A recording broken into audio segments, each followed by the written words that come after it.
Boa noite a todos. É uma imensa alegria estar aqui pela primeira vez em Pindorama, pela primeira vez aqui na casa. Que as bênçãos de Jesus, nosso divino benfeitor e amigo, envolvam os nossos corações, que nós possamos sentir pulsar em nossa alma a alegria, a vibração do Evangelho do Cristo. E que assim inspirados, nós possamos ir ou voltar à vida, à rotina do dia a dia e conseguir inserir a cada dia mais um pouco da vida abundante que Jesus veio nos trazer. Que uma vez acolhidas as sementes de vida e de renovação que fazemos sempre quando nos propomos a estudar o Evangelho e a doutrina espírita, pelo nosso cuidado diário em cultivá-las, em regá-las, elas se façam na nossa vida flores, frutos de luz, de paz e de harmonia, abençoando não só a nossa existência, mas também todo o nosso entorno. É com esse intuito que nós nos reunimos sempre, a cada noite, a cada semana, para o estudo do Consolador prometido, buscando as luzes do Evangelho. Então é para nós, para mim e para a Flávia, que aqui estamos, uma imensa alegria podemos partilhar desse momento com vocês. E escolhendo justamente para refletir uma personalidade, um espírito por quem temos um profundo carinho, um profundo amor, que é a figura do apóstolo Paulo. Ainda mais quando soubemos que aqui nesta casa nós já temos um núcleo de estudos do apóstolo Paulo, o que muito nos felicita, porque de fato é preciso meditar sobre essa vida. Mais do que isso, é preciso meditar sobre essa jornada, sobre esse processo de redenção, de soerguimento que Paulo representa para todos nós. Então, poucas personagens talvez representem tão bem esse binômio sobre o qual nós vamos refletir nessa noite. O binômio queda e ascensão. São duas palavras que marcam a vida do apóstolo Paulo. E será aí esse o centro da nossa conversa nesta noite. Pensar nesse binômio e também nesse paradoxo. Como que muitas vezes em nossa vida, o que consideramos ascensão é queda moral. Como, por outro lado, o que muitas vezes vemos apenas como queda é impulso para a ascensão moral.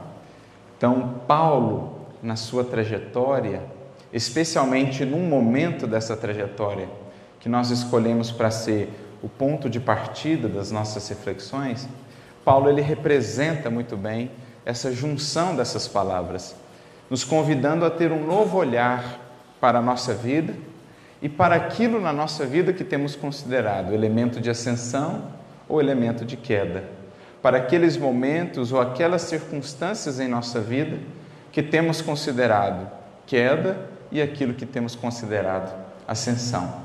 E perceber como muitas vezes há um paradoxo entre aquilo que se vê com os olhos da matéria e aquilo que se vê com os olhos do Espírito. Então a nossa finalidade aqui é, a partir dessa figura e dessa vida, renovar o nosso olhar para essas duas palavras, aprendendo com o caminho por ele percorrido, com as suas experiências. E justamente por isso, o momento talvez mais simbólico, mais representativo dessa queda e dessa ascensão, que nós escolhemos para ser esse ponto de partida para nós hoje, é justamente aquele encontro seu, marcante, com Jesus diante de Damasco. Quando vinha ele caminhando altaneiro, caminhando orgulhoso, mas já um pouco reflexivo por aquele deserto, e tem aquele encontro que haveria de marcar toda a sua vida, de realmente definir ali um ponto de inflexão, um divisor de águas. Vinha naquele deserto um homem, um indivíduo, saía daquele deserto, adentrando na cidade de Damasco, já um outro indivíduo, com outras perspectivas, com outros valores, com outras metas. E isso se deu naquela queda fatídica. Como nós sabemos e como está narrado, tanto em Atos dos Apóstolos, como também no livro Paulo Estevão, que nos traz mais complementos sobre o que se deu de fato, o acontecimento em si. Como nós sabemos, ele vinha acompanhado de assistentes seus e ele vinha montado. O que era montaria não é assim tão interessante, se era cavalo, se era camelo. Emmanuel nos revela no livro Paulo Estevão que era um camelo, na verdade. Mas o nosso primeiro ponto de reflexão aqui sobre a sua queda vai passar justamente pela representação desse aspecto simbólico aí, a montaria. É interessante pensar na vida como essa jornada. Nós todos temos algo a percorrer. Quando viemos do mundo espiritual para a matéria, nós havíamos traçado um plano que definia uma meta e um roteiro. O roteiro mais adequado, sabemos todos, é o Evangelho do Cristo. É aquele que nos dá o caminho ótimo do máximo aproveitamento da jornada terrestre. Mas existem infinitos caminhos que representam as possibilidades das nossas escolhas. Infinitos caminhos que nos haverão de conduzir com mais ou menos sofrimento, com mais ou menos rapidez, à meta de progresso espiritual estabelecida para aquela encarnação ou para aquele período, da nossa evolução espiritual. Então, se pensarmos a jornada na matéria como essa caminhada, nós vamos atentar de maneira interessante para o que representa essa montaria da qual Saulo, naquele momento, cai. Porque, se pararmos para pensar mais detidamente, todos nós temos as nossas montarias. Todos nós nos apoiamos em alguma coisa ou em algumas coisas para a jornada terrestre. Recursos esses que nos favorecem a caminhada, que nos aliviam o peso, que nos permitem caminhar com mais velocidade, que nos permitem avançar em determinados terrenos que sem esse recurso da montaria não seria possível. Então a gente começa a reconfigurar a cena para entender melhor a dimensão da queda de Saulo. Porque se a gente se fixa apenas na queda física, isso é muito pouco. De fato, ele caiu da montaria, ele caiu do camelo no deserto. Mas ele estava, no fundo, caindo de muito mais coisas. Ele estava deixando para trás muitas outras coisas que o faziam se sentir assim tão por cima. Na expressão popular, de fato, ali ele caía do cavalo.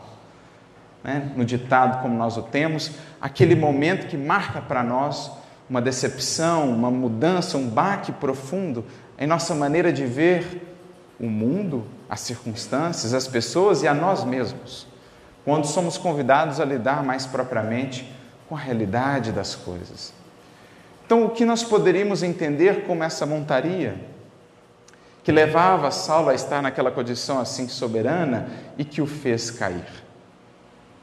Saulo, naquele deserto, vinha montado sobre todo o prestígio que já havia adquirido junto ao Sinédrio, vinha montado sobre todo o conhecimento intelectual que havia angariado junto a Gamaliel, junto aos sábios da filosofia grega, com os quais havia estudado na sua cidade natal, na Cilícia, cidade de Tarso.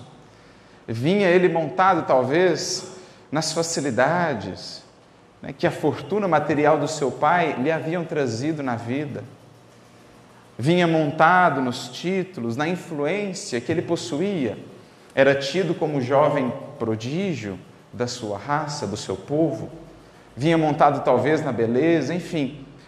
Toda essa montaria que naquele momento sobre a qual ele caminhava, na sua jornada terrestre, o havia levado a uma condição de efetiva queda moral, que ele só veio a perceber no ato daquela queda física, quando diante de Jesus ele é convidado a redimensionar tudo o que tinha, tudo o que valorizava até então, para passar a perceber a vida e os valores efetivos da vida sob um novo prisma. Então, embora Paulo estivesse erguido por sobre tudo aquilo, embora os olhos materiais de quem o visse o enxergassem em ascensão, no fundo, Paulo estava em queda. Porque aqueles recursos que ele havia recebido, e que são recursos, todos eles que nos chegam sempre para o bem, para nos auxiliar no progredir, não é assim? Se a gente pensar na montaria, para que serve a montaria? Para eu percorrer mais rápido um trecho que a pé eu demandaria mais tempo. Então a gente pode transportar isso para o entendimento espiritual. Esses recursos que haviam chegado para ele tinham uma finalidade: auxiliá-lo a cumprir a tarefa que se propunha cumprir. Mas muitas vezes em nossa vida, esses recursos que nos chegam como dádivas do alto para favorecer o nosso trabalho e a nossa caminhada, acabam se tornando em nossa vida instrumentos de queda, porque nos levam ao orgulho, à vaidade, à prepotência, à indiferença. E é então que muitas vezes a vida nos convida a determinadas quedas, para a gente redimensionar o que em nossa vida é valor verdadeiro, o que é instrumento, o que é meio e o que é fim em si mesmo. Aí são os reveses, são as decepções, são as desilusões, quando a gente perde determinados recursos financeiros, quando a vida nos convida a aprender a prescindir de determinadas facilidades, quando a vida nos convida a colocar os nossos próprios pés na caminhada para fortalecermos um pouco mais as nossas próprias pernas. Enfim, a vida de nós outros, por vezes, é marcada a esses convites. A esses convites para que aprendamos a prescindir de determinadas montarias, para aprender a valorizar outros valores. Mas nem sempre estamos dispostos a fazê-lo. E existem, então, dois caminhos. Ou o caminho do amor, em que aprendemos por nós mesmos a descer de determinadas facilidades da vida, de determinadas circunstâncias da vida para servir, para amparar, para compartilhar, ou o caminho mais doloroso, que são aí, sim, de fato, as quedas da vida, as decepções, as desilusões, as lutas que nos visitam e que nos fazem cair do cavalo, literalmente. Então é interessante a gente já pensar nesse primeiro aspecto ali daquele encontro fatídico em Damasco. Paulo, aos olhos do mundo, estava em ascensão. Sua carreira era meteórica. O prestígio somente crescia junto ao povo, junto ao Sinédrio. No entanto, ele estava em queda. E é então que a vida o convida a uma queda de fato, para que ele pudesse voltar à verdadeira ascensão, da qual havia se afastado pelo orgulho e pela vaidade. Então são dois caminhos, são duas posturas que a gente vai encontrar no Evangelho. Ele que desce da montaria de maneira assim mais enérgica, pelas circunstâncias da vida, sem o querer, ou o outro caminho, que nos cabe também aprender, que é o caminho do bom samaritano. Se lembrarmos da parábola, lá também há a figura da montaria. O bom samaritano vinha pelo caminho com a sua montaria, mas quando ele vê alguém caído, ele desce por livre e espontânea vontade da montaria, para servir aquele alguém caído e para utilizar-se da sua montaria para auxiliá-lo. Afinal de contas, ele coloca o homem caído sobre a montaria.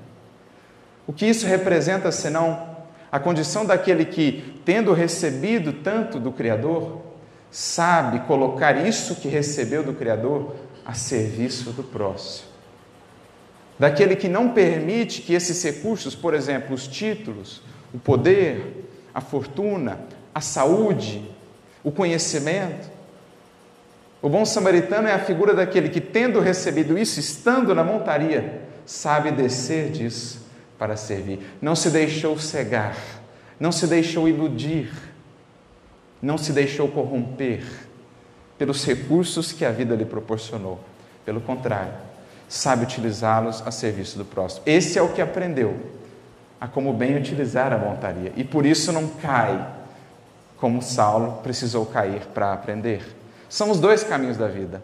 Ou aprendemos pelo amor, pela consciência, pelo despertar, pela vontade consciente que atua por si, ou então a vida nos convida, através das circunstâncias, a descer da montaria. De um jeito ou de outro, é preciso aprendamos a descer para servir, para que as montarias que nos são dadas não se façam em nós instrumento de cegueira, de ilusão. Para que não acreditemos que, por estarmos em ascensão no mundo, estamos também necessariamente em ascensão espiritual. Pelo contrário, muitas vezes a ascensão no mundo é pura queda espiritual, ao passo que outras tantas vezes a queda no mundo é pura ascensão espiritual.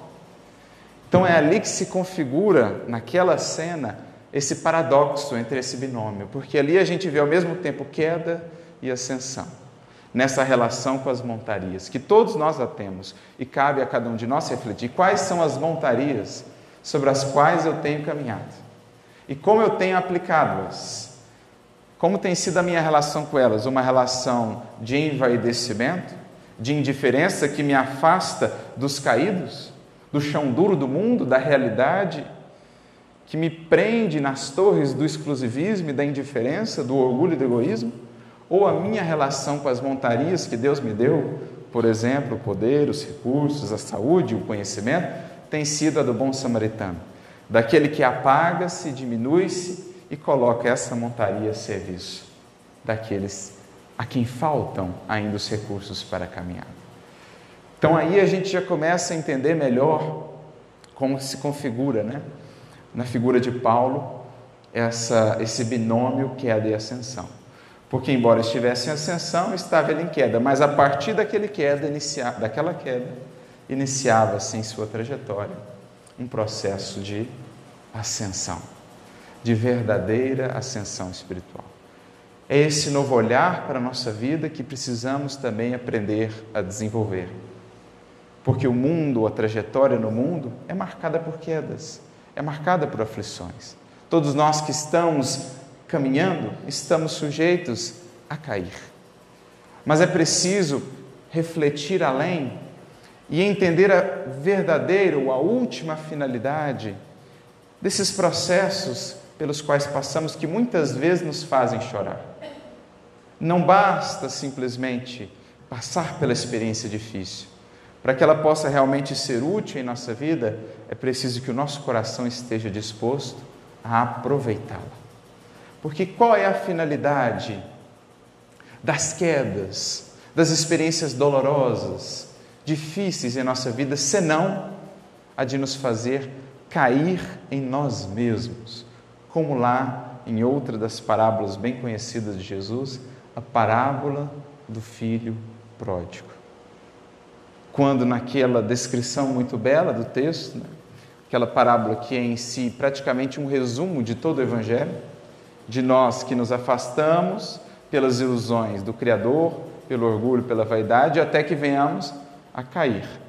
E o cair tem uma finalidade, mais do que simplesmente as restrições difíceis que encontramos por fora, o cair, as decepções, as desilusões querem nos levar a um cair em nós mesmos, isto é, a um voltarmos para dentro, a um olhar para dentro, a um penetrar em nosso mundo interior, porque é aí que a gente pode ajustar o que estava desajustado, é aí que a gente pode corrigir os elementos que nos levaram a cair, é aí que a gente pode tratar o problema no mais profundo do nosso ser que nos levou ao adoecimento em sentido espiritual.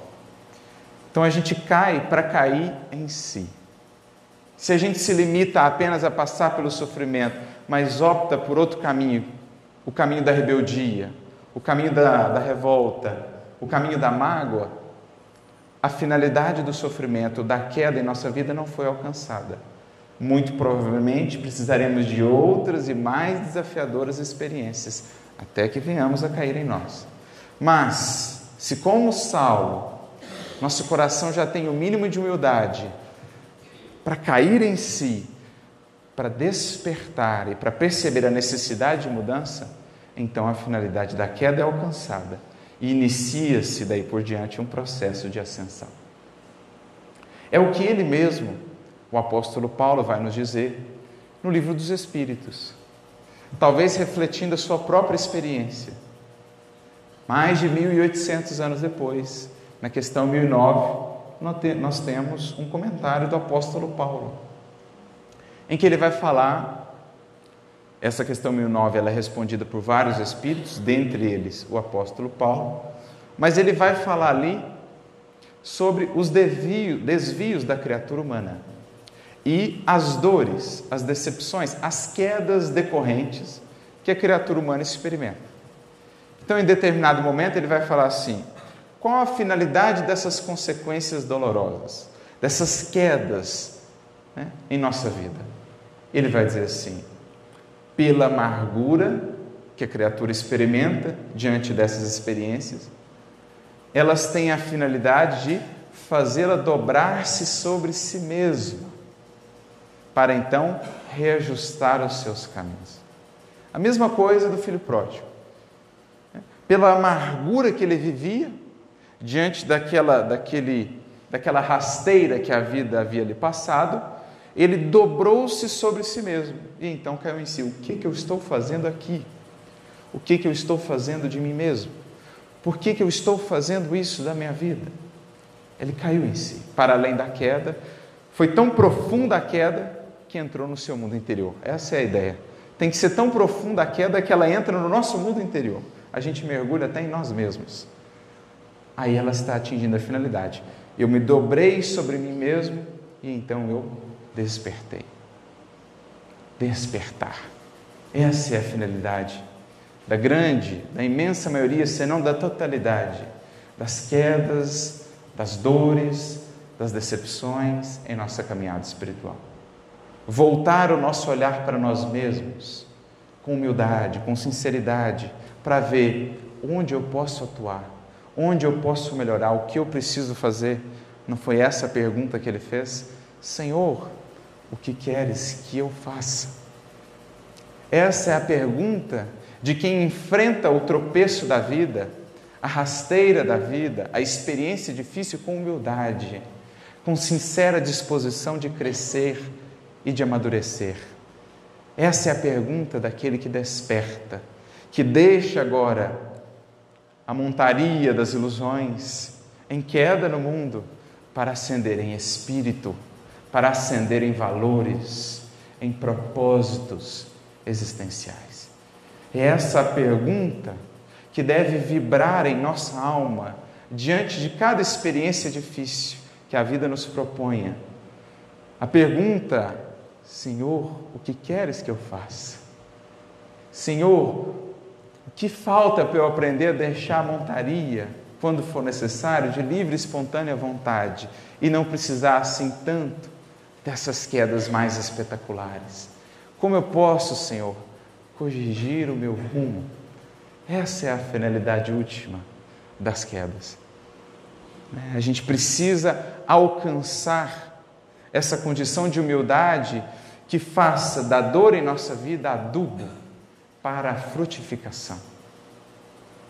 O apóstolo Paulo mesmo vai refletir um pouco mais sobre isso na sua carta, a segunda carta aos Coríntios, no capítulo 7, versículo 9, quando ele trata da tristeza em nossa vida, por exemplo, porque essas quedas geralmente são seguidas de tristeza, de decepção, de amargura, e ele diz assim: existem dois tipos de tristeza. Existe a tristeza segundo Deus e a tristeza segundo o mundo. A tristeza segundo Deus, diz Paulo, essa opera o arrependimento que leva à salvação. A tristeza segundo o mundo, por outro lado, essa produz, diz Paulo, a morte. Em que sentido? A tristeza segundo o mundo é a da alma que, diante da experiência da dor e da queda, não consegue transcender,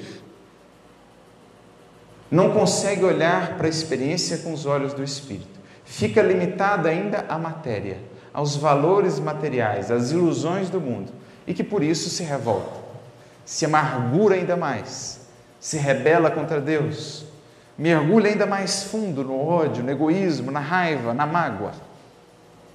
Ora, a alma que assim faz estacionou.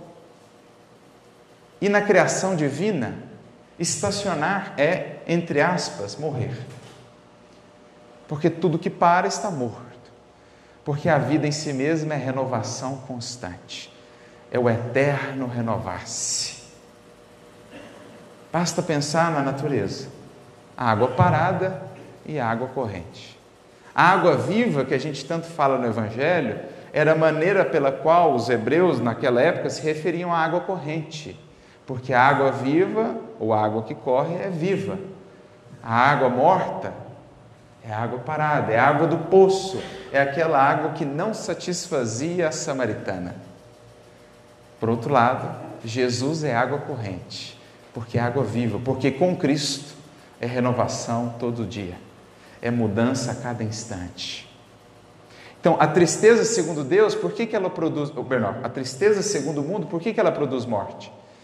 Porque a gente se aferra ainda mais ao orgulho, ao egoísmo e à resistência à mudança. E por isso a gente sofre mais, a gente estaciona, a gente posterga em muito a resolução dos nossos problemas, que, se encontrassem de nossa parte a humildade e a disposição de mudar, a gente sofreria muito menos e a gente resolveria muito mais rápido as nossas demandas e as nossas problemáticas. Mas aí entra outra tristeza, que Paulo diz, a tristeza segundo Deus. Então, há uma tristeza segundo Deus. Porque é impossível passar no mundo sem chorar em algum momento, gente. Estar na matéria, no mundo de expiação e provas, é em algum momento ter de lidar com a tristeza. Se alguém não passar pela tristeza em nenhum momento na Terra, esse alguém está num estado patológico muito complicado, de indiferença absoluta. Passar pelo mundo é lidar com as lágrimas e perceber que nem sempre as lágrimas são ruins. Porque as lágrimas, às vezes, são o elixir da alma, purificador, são delas, muitas vezes, que nascem as maiores pérolas do nosso tesouro espiritual. Como dizia o nosso querido Chico, né? Ninguém progride sem desidratar, seja pelo suor, seja pelas lágrimas. É parte da caminhada na terra. Nosso grande aprendizado, a sabedoria que nos cabe buscar, é aprender a lidar com a tristeza segundo Deus, aproveitando-a, convertendo-a em adubo. Quem faz isso? Aquele que, humilde diante da queda, se porta como Saulo. Senhor, o que queres que eu faça? O que eu tenho que mudar? O que eu não entendi? Como eu não estou bem usando a montaria? Como é que eu posso fazer para voltar à montaria agora mais consciente para melhor utilizá-la? E para avançar mais rápido. Esse é o que aprende a converter a tristeza na vida em fonte de crescimento. É aquela tristeza que nos leva à introspecção, não é tristeza cultivada. Não é guardar a tristeza, cultivá-la como se for um bichinho de estimação, não é essa a ideia. É quando ela nos visitar, viver a experiência. Nos despojar das capas, nos despojar das ilusões e sinceramente querer aprender. Esse que faz, esse que consegue fazer isso, ele chega à condição do arrependimento, porque ele desperta, ele percebe e ele então encaminha-se para uma vida nova. Por isso Paulo diz, a tristeza segundo Deus, ela leva à introspecção, que leva ao arrependimento, que leva à salvação. Salvação no sentido de melhoria, de progresso, de aprendizado. É o que Kardec vai dizer de maneira muito bela no livro Céu e Inferno, no capítulo 7 da primeira parte, quando ele está tratando do Código Penal da Vida Futura. No número 16 do Código, ele vai tratar ali das quedas, humanas. E ele vai dizer que são os três os elementos para repará-las. O arrependimento é o primeiro deles, que é a consciência da necessidade da mudança. E ele diz assim, aquele que se arrepende, pelo simples fato de arrepender-se, ele já alivia os travos da expiação. Porque o arrependimento abre, pela esperança, o caminho da reabilitação. Então, aquele que se humildade e se arrepende, ele abre um novo horizonte para a sua alma. E por isso mesmo ele já alivia o fardo, ele já deixa para trás o fardo tremendo e que nos leva ao adoecimento, o fardo da culpa. Então ele já deixa isso para trás, que é um dos grandes aprendizados da queda de Saulo. Ele é para nós esse arquétipo de como lidar com a queda sem se prender na culpa. De como fazer da queda ascensão, impulso de ascensão. Porque esse é o grande aprendizado para nós, né? Aprender aquilo que a natureza já nos ensina. A queda d'água nos ensina o quê? Que de uma queda, uma tremenda energia, um tremendo potencial de progresso pode nascer. Não é a queda d'água que sustenta a luz? Não é a queda d'água que nos dá a luz que estamos aqui a utilizar? A própria natureza, nas quedas d'água, já nos ensina o quão grande é o potencial, quão grande é a energia que pode ser aproveitada de uma queda, se a alma se porta com humildade, se arrepende e quer crescer. Então, é o que Kardec diz lá, né? Nesse número 16 do Código Penal da Vida Futura, o arrependimento, esse primeiro passo, ele abre um caminho de esperança, ele alivia o processo que vai vir depois, que é o da expiação, ou seja, a colheita da sementeira amarga, e o da reabilitação, o refazer em nós e fora de nós as causas da queda. Isto é, corrigir em mim os vícios, né, as paixões, as imperfeições que me levaram à queda e as consequências disso fora de mim. Isso é a reabilitação. Com esses três aspectos, diz Kardec, se fecha o ciclo de uma queda. Eu colho dela o aprendizado que ela me deu, melhoro e sigo adiante para a caminhada que me falta ainda trilhar. Três aspectos, que é no fundo o que acontece com Saulo em Damasco. Ele cai, se arrepende e pede: Senhor, o que queres que eu faça? A primeira etapa. Jesus diz para ele, Atos 9,6, levanta-te e entra na cidade. Mais adiante, 9,16, ele diz assim para Ananias: eu vou revelar a ele o quanto lhe caberá padecer por amor ao meu nome. Então nós temos aí expiação e nós temos aí reabilitação. Porque o que é o levanta e entra na cidade? É mais ou menos assim: ergue a vontade e prepara para o trabalho que há de vir. Volta para a dinâmica da vida, volta para a convivência, porque agora é reabilitar tudo que foi desajustado. Mas a gente pode pensar também internamente: levanta e entra na cidade. Que cidade? A sua? A que estava esquecida e abandonada e que por isso você veio a cair? Fortalece a sua vontade, entra na cidade e identifica o que é preciso mudar aí dentro, para não incorrer nos mesmos erros. Então ali estão os três elementos: o arrependimento, a expiação, porque a gente sabe, no resto do livro tem ali as lutas, né? Que são a colheita amarga, que nunca é desamparada pela misericórdia, pelo amparo. O amor vai aliviando em muito o peso dos desatinos. O amor vai cobrindo a multidão dos pecados. Mas ele teve de lidar com a colheita amarga em muitos momentos. E a reabilitação, todos os anos de trabalho, de luta e de esforço, por mudar nele o que estava desajustado e por mudar junto aos outros o que ele havia desarmonizado. Então são esses os três elementos, né? E esse é o processo para fazer da queda e da tristeza decorrente a tristeza segundo Deus, que nos leva à salvação e não à morte, e não à estagnação. Para perceber que na jornada humana, perder ou estar na condição do vencido não é nunca cair, mas é sim desistir de levantar-se.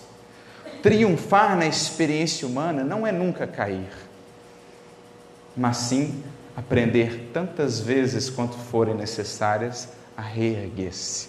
Esse é o vitorioso na terra.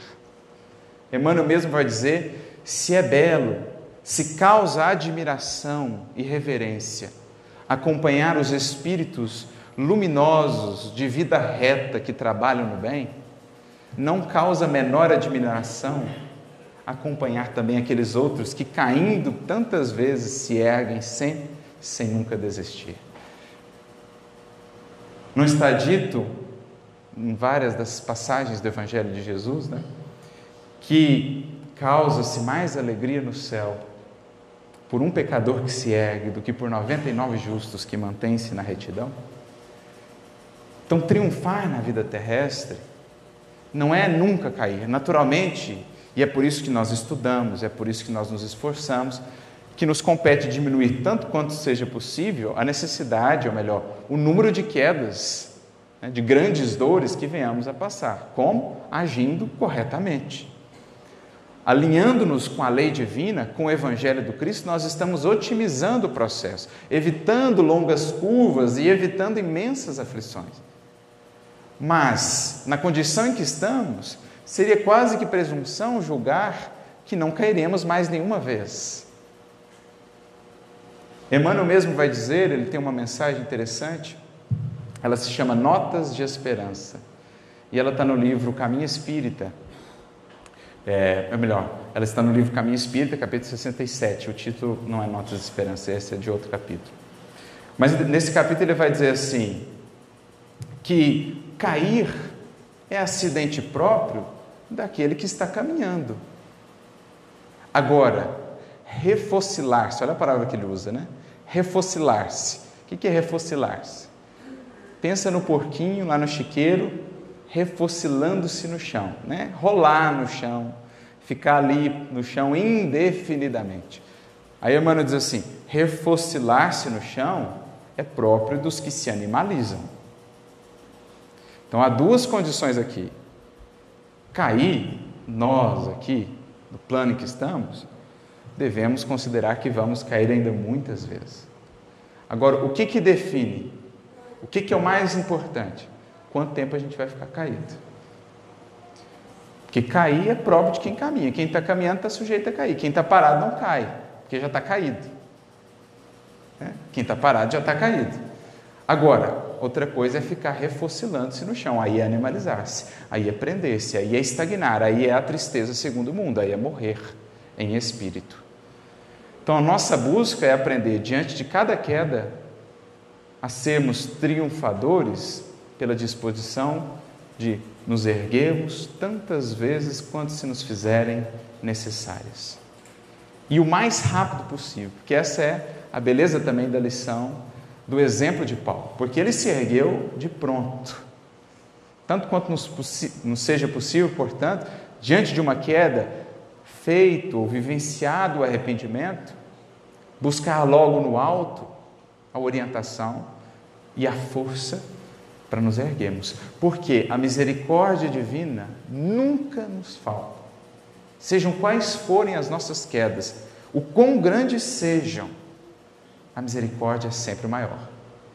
Que isso não sirva para nós de bengala, para a gente manter assim, né? Caminhando à torta e à direita, manquitolando, mas que isso sirva para nós de esperança e de certeza de que nunca o amparo para nos reerguermos nos faltará.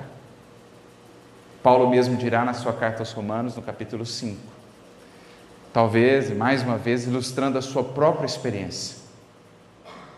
Porque onde abunda o pecado, superabunda a graça de Deus. Você ouve essa frase, você acha que é até um palavrão, né? Tão diferente que as palavras que ele usa. Mas o que ele está dizendo? Onde abunda o pecado. O que é pecado no Evangelho? O que é o sentido dessa palavra que a gente até assusta de ouvi-la? Desvio moral. Essa é a ideia de pecado. No hebraico, ratá. Você tem um alvo, você desviou do alvo, não atingiu o alvo, é isso que é ratá em hebraico, que é traduzido por pecado. Você tem um alvo, o que é o alvo? A lei divina. Eu afasto do alvo, pecado. Os nossos tropeços, os nossos desvios morais. Então, onde abundou o pecado, onde é grande o desvio moral, maior ainda é a misericórdia do alto. Em outras palavras, não importa a profundidade do buraco em que você se enfie, o amor de Deus vai mais fundo do que isso. Porque a gente precisa entender uma coisa que é fundamental. O amor de Deus por nós não depende do que nós fazemos. Porque o amor divino, ele não depende do ser amado. Ele depende daquele que ama. E como Deus é o amor perfeito, independentemente do que venhamos a fazer, o seu amor por nós não muda. Esse é o amor do Cristo por nós. Esse é o amor que nos cabe aprender a desenvolver. Somente com esse amor, por exemplo, chegaremos a ser capazes de amar os inimigos. Porque quando desenvolvermos esse amor, e que nos cabe desenvolver a cada dia, um pouquinho dele, né? Aumentar um pouquinho a dose dele, a gente vai perceber que o amor, quando falamos de amor mesmo, não importa o ser amado, as suas características, as suas qualidades, as suas condições, as suas escolhas. O amor é algo que depende apenas daquele que ama. Porque quem ama, ama, independentemente de.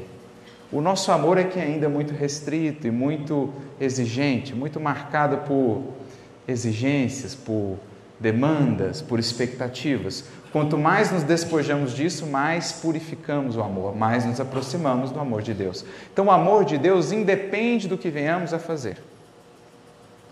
Esse é o conceito de graça no Evangelho, que Paulo fala tantas vezes nas suas cartas. O amor de Deus por nós é gratuito.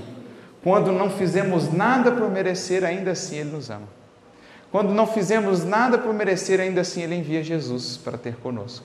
Quando não fizemos nada por merecer, estamos lá, no umbral, na condição mais complicada, ainda assim Ele envia mensageiros para nos amparar. É porque merecemos? Não, é porque o seu amor por nós independe do que fizemos. Agora, outra coisa é a nossa capacidade de sentir esse amor. Somente aquele que progride, que purifica o seu coração, que se eleva, que se ilumina, vai sendo capaz de perceber esse amor e com ele comungar. Daí a importância do nosso esforço para progredir, né? Porque se Deus nos ama gratuitamente, a evolução Ele não nos dá gratuitamente. Essa demanda de nós esforço e progresso. Então, é essa a ideia que a gente precisa incorporar. Está lá no Evangelho de João. Jesus diz: se alguém me ama, guardará os meus mandamentos. O meu Pai o amará e nós viremos até Ele e faremos morada junto a Ele. A gente fica pensando assim, mas então Deus não amava antes? Porque o verbo está no futuro. Se alguém me ama, cumprirá os meus mandamentos. O meu Pai o amará. Quer dizer que não amava antes então? Não. É que antes o indivíduo não percebia. O que o fez perceber esse amor? A disposição em viver segundo Cristo nos ensinou. Se alguém me ama, cumprirá os meus mandamentos. E então perceberá esse amor. Essa é a ideia. Então é isso que Paulo está dizendo.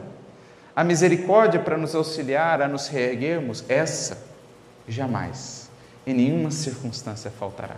A todo aquele que fizer o mínimo movimento de retorno à casa do Pai, como o filho pródigo, a misericórdia corre até ele, como fez o Pai na parábola, para ampará-lo.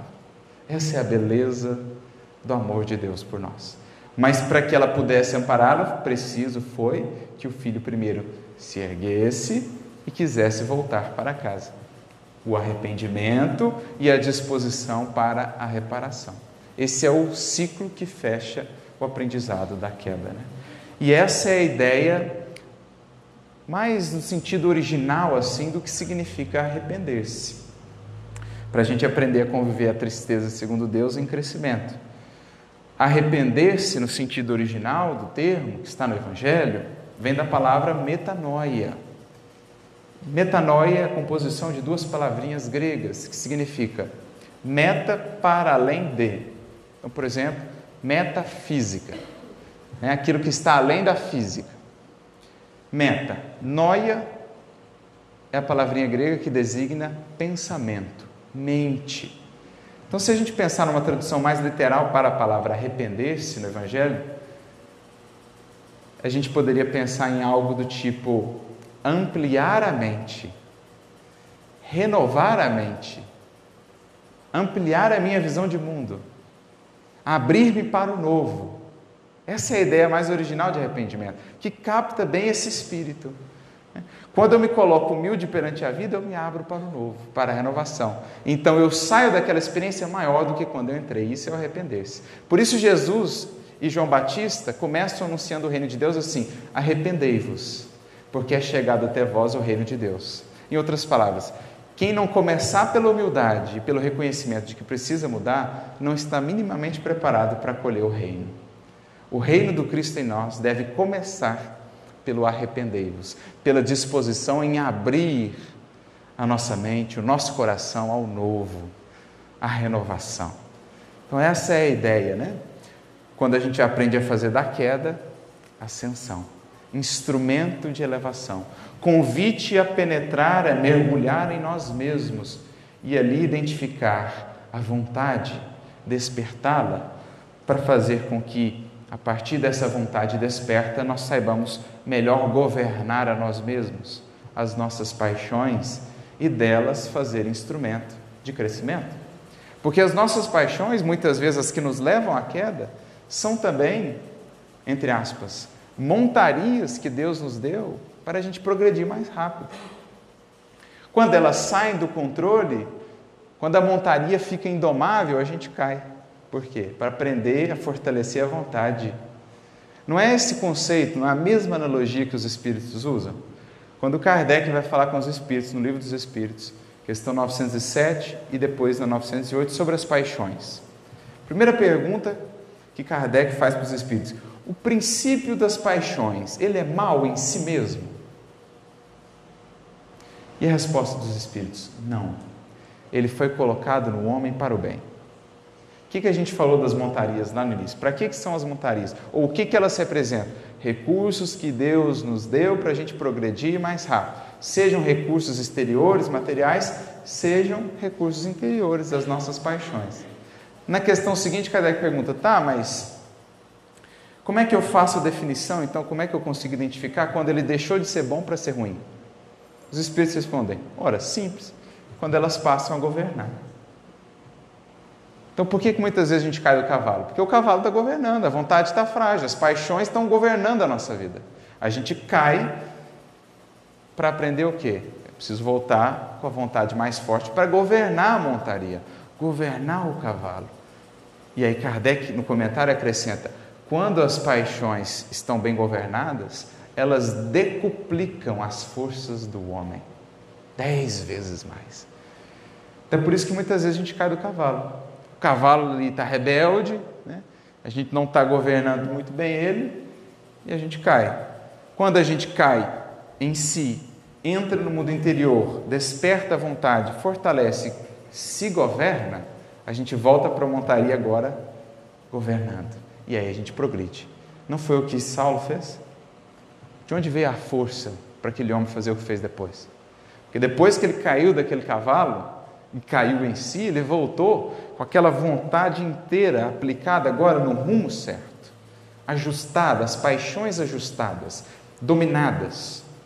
E aquilo foi para ele uma mola propulsora de realização inacreditável. Só assim para entender o quanto aquele homem fez, o quanto ele realizou, o quanto ele efetuou depois da experiência. Então, esse é o grande marco, o grande aprendizado que nós precisamos entender a partir do exemplo dele agora em nossa vida. Aprender a reconfigurar o nosso olhar para a queda e ascensão. Olhar, talvez estejamos agora em nossa vida num momento de ascensão, segundo os padrões do mundo. Olhar com mais atenção para ver se isso não é queda moral. Se esses recursos, essas facilidades que a vida nos trouxe, não nos têm afastado dos verdadeiros propósitos que nos trouxeram aqui. Talvez estejamos nós agora em queda. Olhar para essa queda com um novo olhar. Talvez seja agora a oportunidade que o Senhor nos dá para aprender a extrair desses recursos, ou desse acontecimento, recursos de elevação. Por isso eu trouxe aqui um texto de Emmanuel, que vai ilustrar, de certo modo, esse acontecimento, essa experiência de Paulo. Está no livro Vinha de Luz, o capítulo é o capítulo 30, intitulado De Alma Desperta, em que ele comenta um versículo de Paulo, segundo na segunda carta a Timóteo, capítulo 1, versículo 6, em que Paulo diz assim: por isso, te lembro, despertes o dom de Deus que existe em ti. A gente já pode fazer aí uma elucubração. Aonde Emmanuel quer nos conduzir? Talvez a entender que muitas das nossas quedas nada mais são do que elementos de despertamento. Para despertar o dom de Deus que está em nós, isto é, as nossas potencialidades, os nossos projetos mais nobres, mais elevados e que estão adormecidos, que estão relegados a segundo plano, iludidos que estamos pelas vontarias do mundo, o orgulho, a vaidade, as posses, enfim.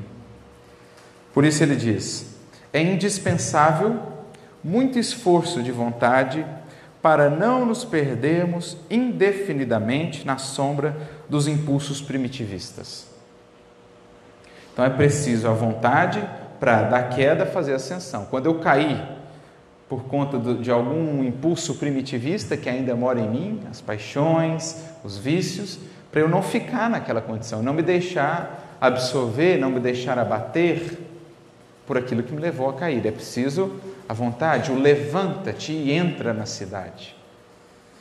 À frente dos milênios passados, em nosso campo evolutivo, somos suscetíveis de longa permanência nos resvaladouros do erro, cristalizando atitudes em desacordo com as leis eternas. Então nós somos suscetíveis de permanecermos ali naquela condição de queda, às vezes por séculos, por encarnações, pela falta justamente da humildade que leva ao arrependimento e da vontade que nos reabilita o reajuste que deve ser feito. Então é preciso mobilizar a vontade, é preciso despertar, é preciso cair em si. E isso não se faz sem mergulhar em nós mesmos. Isso não se faz muitas vezes sem o batismo ali da dificuldade, da dor mesmo que representa o conhecer-se. Porque conhecermos-nos na condição em que estamos não é um processo fácil. É um mergulho muitas vezes doloroso, marcado por lágrimas. Reconhecer-se tal qual é, mas nem por isso desistir-se. Nem por isso descrer das nossas possibilidades ou descrer de Deus, nem por isso se deixar abater ou desanimar. Essa é a ideia do batismo, que aparece essa palavra no Evangelho tantas vezes, né? O batismo, ele marcava o início da caminhada com Cristo. Em que sentido? A palavra batismo do grego é bapto, mergulho. Não há início de transformação sem mergulho. Não há início de mudança efetiva em nós sem as lágrimas desse mergulho, sem a coragem de mergulhar em nós, no que somos, no que ainda precisamos mudar. Senão nós corremos risco de permanecer cristalizados, nesses resvaladouros. O que são os resvaladouros? Essas falhas no chão, das nossas quedas e dos nossos erros, nessas valas do chão das nossas quedas. Para que não nos demoremos no fundo dos precipícios, temos ao nosso dispor a luz da revelação divina, dádiva do alto, que em hipótese alguma devemos permitir se extinguir em nós. Então nós temos ainda um outro recurso precioso para que não fiquemos lá presos nos resvaladouros, nos precipícios dos nossos erros. A revelação divina, o conhecimento superior que nos chega através da doutrina espírita, do Evangelho, que se faz luz em nossa vida, que se faz combustível renovado para o nosso coração, que se faz horizonte mais vasto para a nossa mente, para o nosso pensamento. Então, essa luz nós não podemos jamais deixá-la extinguir. É preciso estudar, é preciso trabalhar, porque é isso que nos sustenta e que nos faz levantar depois de cada tropeço, depois de cada queda. É essa luz que vem do Evangelho que nos faz converter lágrimas em pérolas de luz. É preciso aprender com Jesus na química, ou no cadinho do nosso coração, na química do Evangelho, a converter o carvão sombrio das experiências mais difíceis no diamante divino das conquistas mais preciosas. Em face da extensa e pesada bagagem de nossas necessidades de regeneração e aperfeiçoamento, as tentações para o desvio surgem com esmagadora percentagem sobre as sugestões de prosseguimento no caminho reto, dentro da ascensão espiritual. Então, na condição em que estamos, os chamados para a queda são ainda muito maiores do que os chamados para a edificação. Daí a importância da vigilância e da atenção na maneira pela qual nos temos conduzido. Vigiai e orai, diz Jesus, para não cairdes em tentação. Aquele que vigia e ora evita muitas das quedas e das dores consequentes. E por isso, mais adiante no texto, Emmanuel diz assim, que o homem, e aqui cada um de nós, sofrerá tentações, que cairá muitas vezes, que se afligirá com decepções e desânimos na estrada iluminativa, não padece dúvida para nenhum de nós.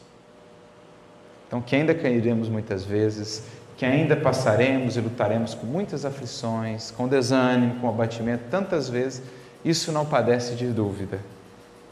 Então, não padece de dúvida para nenhum de nós, irmãos mais velhos em experiência maior.